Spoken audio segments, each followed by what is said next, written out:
Assalamualaikum. Waalaikumsalam warahmatullahi wabarakatuh. Bang Udin Lul. Bang Udin, apa ulah kalian terconggok di sini? Enggak ada bang, kami cuma memperhatikan pohon kelapa ini aja bang. Ya kan Lul? Betul, lebat ya pokok. Iya. Pokok kelapa. Yang mana pokok kelapanya? Abang tak nampak. Tak nampak abang ni batang kelapa ni tinggi menjulang. Buah dia lebat kat atas sana ya Pol. Udah jelas. Udah stres kurasa kalian ni. Pokok pisang pun kalian bilang pokok kelapa. Kalau stres tuh berobat. Usah ngelayap. Nanti sangka orang gila kalian. Alamak. Kenapa Bang Udin ni cakap pokok ni pokok pisang ya Pol? Aku rasa dia salah macam kita tadi juga Lul. Kesian juga ya Pol. Iya Lul. Gini Bang. Pokok yang di depan kita nih Bang. Ini namanya pokok kelapa ya Pol ya. Iya betul. Kalau dulu ya. Kalau dulu pokok pisang ini bang. Orang-orang sebut nih pokok pisang. Tapi sekarang udah berubah Bang. Pokok ini namanya pokok kelapa. Iya. Siapa pula ngerubah-ngerubahnya Lul? Semua orang cakap macam tuh Bang. Iya bang. Bini abang pun tadi cakap juga pokok ini pokok kelapa ya Pol. Betul bang. Kalau abang nggak percaya bang, abang tanya aja nanti sampai rumah sama bini abang. Terus abang tanya juga nanti sama Opung Ame, Opung Parlan, sama Opung Malin. Semua orang itu bilang kalau ini pokok kelapa. Pokok kelapa. Untuk apa aku tanya sama orang itu, Prul? Aku sendiri udah yakin kalau pokok ini pokok pisang. Tuh apa aku tanya lagi? Aduh. Kami tadi pun begitu juga, Bang. Betul, Bang. Ya? Kami tadi yakin pokok ini pun pokok pisang. Awalnya tak percaya kita. Tak percaya. Tapi datang Abak Malin, cakap dia ni pokok kelapa. Datang Wak Ame, cakap dia ni pokok kelapa. Datang Wak Lan, cakap pokok kelapa. Terakhir bini abang pun datang Kak Mari, cakap pokok ni pokok kelapa. Oleh sebab tu maka kami yakin Bang, dia nih sekarang nih dah jadi pokok kelapa. Betul Bang. Terus kalau orang tuh yang salah macam mana? Mana mungkin salah Bang. 2 kami cakap ini pokok pisang. Iya. 4 orang tuh cakap ini pokok kelapa. Jelas banyak yang 4. Kalaupun tambah abang nih 1, 3. Masih banyak lagi orang tuh cakap kalau ini pokok kelapa. Betul Bang. Terus kalau lebih banyak berarti betul. Ya kita kan ikut suara terbanyak Bang. Ya kan Lul? Betul Pul. Itu kan kalau musyawarah Prul. Tapi kalau kebenaran nggak bisa kita takar dari kebanyakan. Karena gini, di dunia ini atau di Indonesia ini aja lah, mana lebih banyak orang yang ngerjakan sholat sama orang yang ninggalkan sholat? Ya lebih banyak yang tak sholat lah Bang. Nah, kalau gitu mana yang betul? Yang ngerjakan sholat atau ninggalkan sholat Lul? Ya udah pasti yang sholat lah Bang. Nah, kemarin kan kalian ada bilang, mana yang biasa dilakukan orang berarti betul. Mana yang banyak dilakukan orang berarti kan betul. Makanya aku suruh orang-orang tuh tadi untuk nguji kalian. Apakah kalian masih bertahan dengan keyakinan kebenaran yang kalian yakini, atau kalian terpengaruh dengan banyaknya omongan orang? Alamak. Jadi abang yang suruh orang tuh rupanya cakap kalau pokok ni pokok kelapa Bang. Udah hampir setes kita dibikin orang itu dulu. Hilang akal kita Pul. Aku cuma mau uji keyakinan kalian terhadap kebenaran. Prul, Lul, ingat. Kebenaran itu akan tetap benar, sekalipun seluruh manusia di dunia ini mengatakan itu salah. Sama halnya dengan keyakinan kita kepada Allah.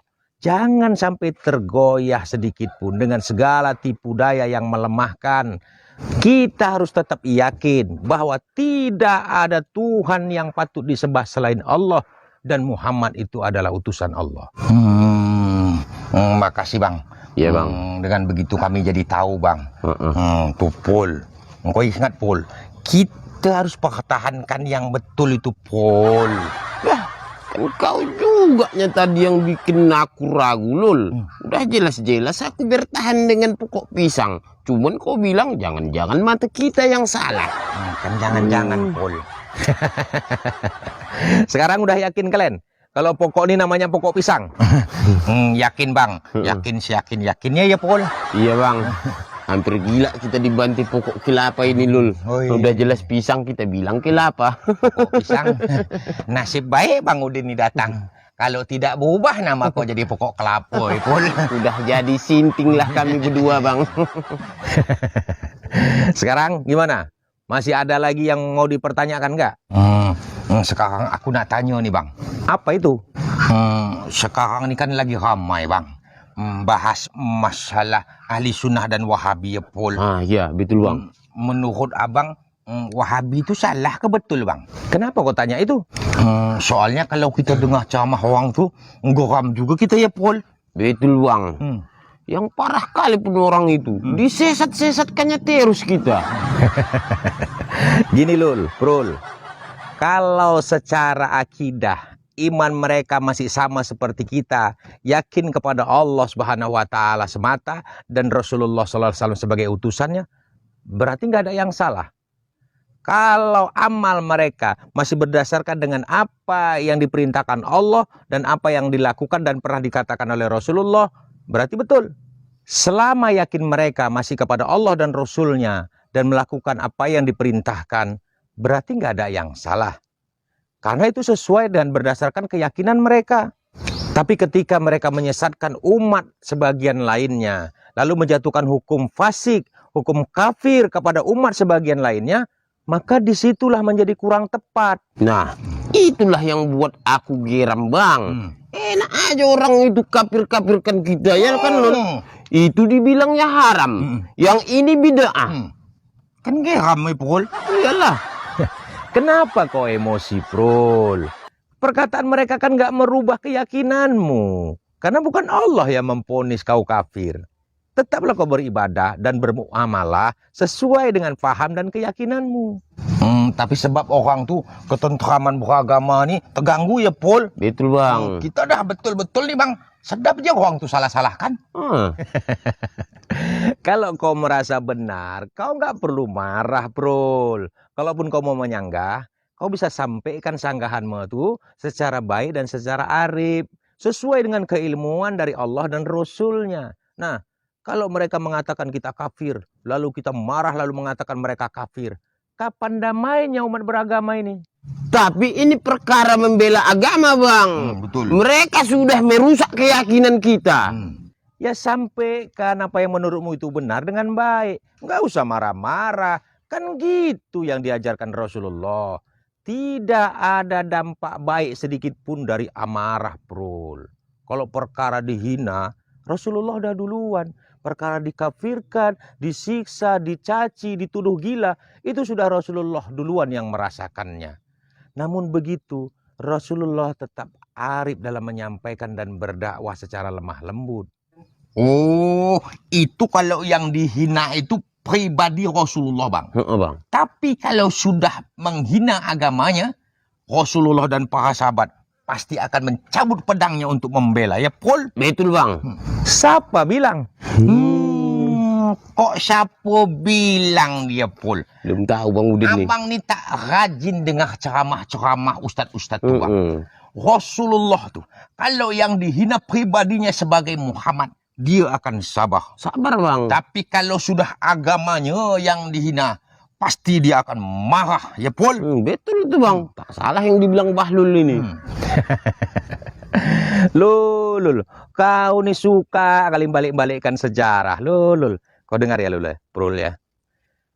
Kalau secara pribadi, Muhammad bin Abdullah bin Abdul Muthalib itu berasal dari keturunan suku Quraisy, yaitu suku yang teramat disegani di bangsa Arab.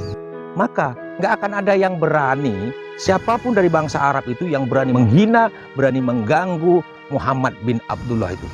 Terlebih lagi beliau itu dijaga keamanannya oleh pamannya si Abu Thalib.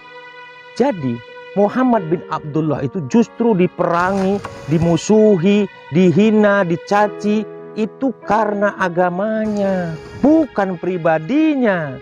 Sehingga orang-orang kafir bangsa Arab pada waktu itu menawarkan segala kesenangan, harta tahta dan wanita kepada Rasulullah asal beliau mau meninggalkan agamanya. Jadi jangan kalian pisahkan kesabaran baginda Rasulullah Sallallahu Alaihi Wasallam itu dalam melawan kezoliman para kafir Quraisy itu dengan agamanya. Akhlak Rasulullah itu bagian dari dakwah yang ia contohkan kepada umatnya, Prul. Sehingga Allah Subhanahu Wa Taala berfirman dalam Al-Quran, sungguh pada diri Rasulullah itu ada suri tauladan yang bisa dicontoh. Dan Rasulullah tidak pernah mengatakan, jangan kalian satukan, jangan kalian contoh akhlakku, pribadiku dengan agamaku. Karena Rasulullah Sallallahu Alaihi Wasallam Allah utus ke muka bumi ini justru ingin membuat kedamaian dan kemuliaan bagi seluruh umat, bukan untuk menciptakan peperangan di tengah-tengah umat.